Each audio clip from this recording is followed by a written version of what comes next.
అనుదిన బైబుల్ నిర్గమకాండము 5వ అధ్యాయము.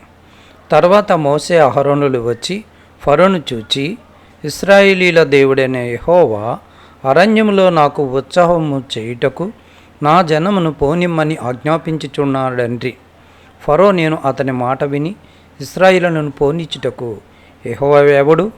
నేను యెహోవాను ఎరుగును, ఇశ్రాయేలును పోనీయనను. అప్పుడు వారు, హెబ్రీల దేవుడు మమ్మను ఎదుర్కొనెను. సెలవైన ఎడల మేము అరణ్యంలోనికి 3 దినముల ప్రయాణమంత దూరం పోయి మా దేవుడైన యెహోవాకు బలి అర్పించుదుము.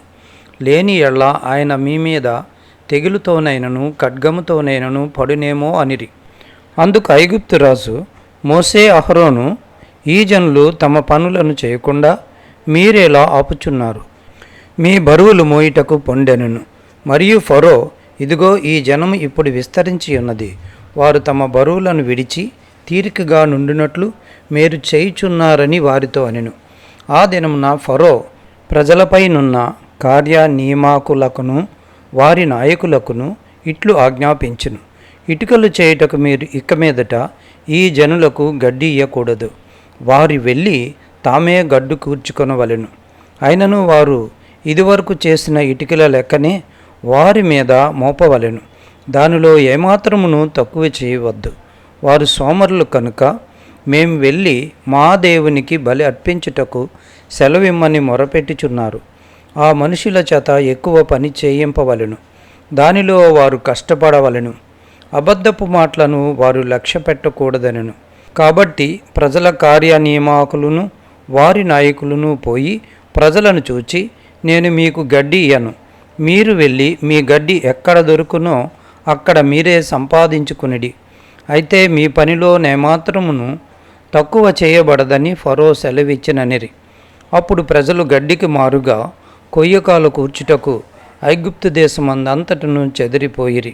మరియు కార్యనియామకులు వారిని త్వరపెట్టి గడ్డి ఉన్నప్పటి వలనే ఏనాటి పని ఆనాడే ముగించుడండ్రి. ఫరో కార్యనియామకులు తాము ఇశ్రాయేలులో వారి మీద ఉంచిన నాయకులను కొట్టి, ఎప్పటి వలె మీ లెక్క చొప్పున ఇటుకలను నిన్న నేడు మీరు ఎలా చేయించలేదని అడుగగా, ఇశ్రాయేలీల నాయకులు ఫరో యొద్దకు వచ్చి, తమ దాసుల ఎడల తమరెందుకిట్లు జరిగించుచున్నారు? తమ దాసులకు గడ్డినీయరు, అయితే ఇటుకలు చేయుడని మాతో చెప్పుచున్నారు. చిత్తగించుము, వారి తమరి దాసులను కొట్టుచున్నారు. అయితే తప్పిదము తమరి ప్రజలయందే ఉన్నదని మొరపెట్టిరి.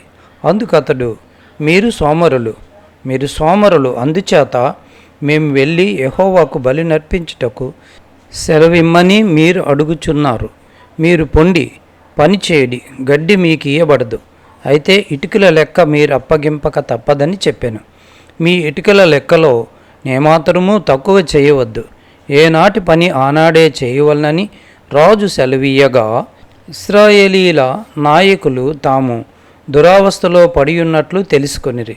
వారు ఫరో యొద్ద నుండి బయలుదేరి వచ్చుచు తమ్మును ఎదుర్కొనుటకు దారిలో నిలిచియున్న మోసే అహరోనులను కలుసుకొని, యెహోవా మిమ్ము చూచి న్యాయము తీర్చునుగాక. ఫరో ఎదుటను అతని దాసుల ఎదుటను మమ్మను అసహ్యులనుగా చేసి మమ్ము చంపుటకే వారి చేతికి ఖడ్గమిచ్చితిరని వారితో అనగా, మోసే యెహోవా యొద్దకు తిరిగి వెళ్ళి, ప్రభువా, నీవేలా ఈ ప్రజలకు కీడి చేసితివి? నన్నేలా పంపితివి?